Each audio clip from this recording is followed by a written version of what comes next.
Une vie tout en prière, une existence tout entière consacrée à Dieu et à soulager les souffrances des hommes.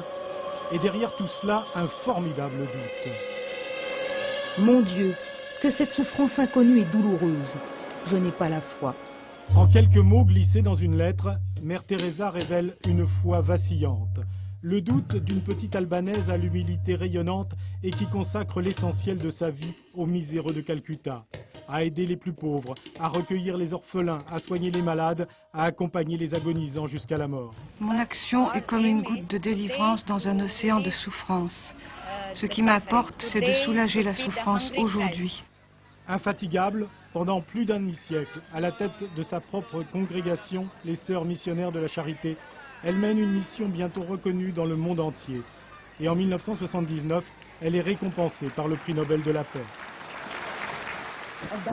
Au nom des affamés, des va-nu-pieds, des sans-abri, des estropiés, des aveugles, en leur nom à tous, j'accepte ce prix Nobel.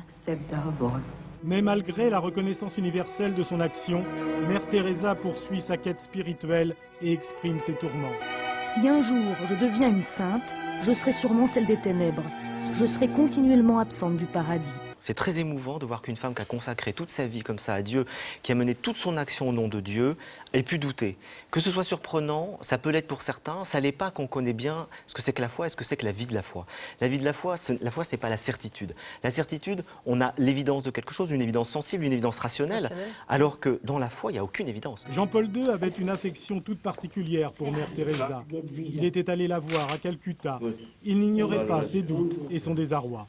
C'est pourtant grâce à lui que la petite femme en sari blanc brodé de bleu a été béatifiée 6 ans seulement après sa mort.